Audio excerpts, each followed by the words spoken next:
سندھ کے سابق وزیر اعلیٰ مراد علی شاہ کا کہنا ہے کہ عام انتخابات 8 فروری کو ہوئے تو پیپلز پارٹی بھاری اکثریت سے کامیاب ہوگی۔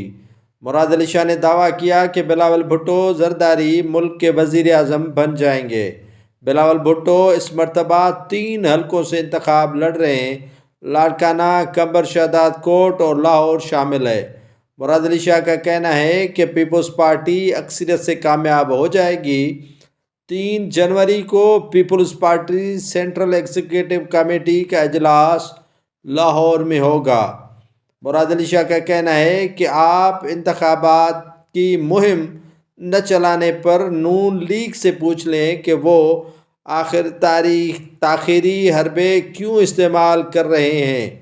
مراد علی شاہ کا کہنا ہے کہ پیپلز پارٹی نے سندھ کی خدمت کی ہے اور سندھ میں سیلاب متاثرین کی مدد پیپلز پارٹی کے علاوہ اور کسی نے نہیں کی ہے۔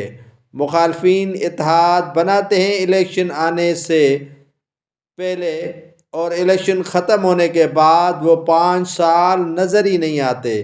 اگر عام انتخابات ملتوی ہوئے تو نقصان بڑا پاکستان کا ہوگا اور دہشت گردی کے نشانے پر ہمیشہ پیپلز پارٹی رہی ہے۔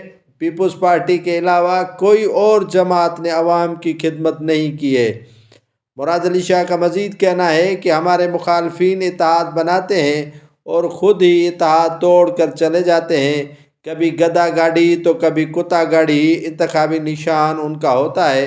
اس مرتبہ پتہ نہیں کون سا انتخابی نشان لے کر میدان میں اتریں گے۔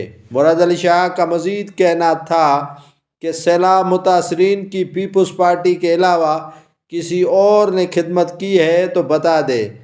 الزامات ہم پر لگاتے ہیں لیکن کام خود بھی تو نہیں کرتے، اور پیپلز پارٹی پر الزام لگانا ان مخالفین کو آسان لگتا ہے، لیکن پیپلز پارٹی ہمیشہ سندھ اور سندھی عوام کی خدمت کرتی رہی ہے۔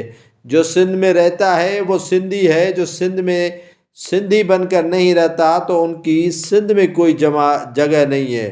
مراد علی شاہ نے کہا کہ ایک مرتبہ میرے حلقے کو سن میں شامل کیا گیا تھا، جس کے بعد اب 2018 کے بعد پہلی مرتبہ سن آیا ہوں اور انشاءاللہ تعالی جیت کر سن کے عوام کی بھرپور طریقے سے خدمت کرتا رہوں گا۔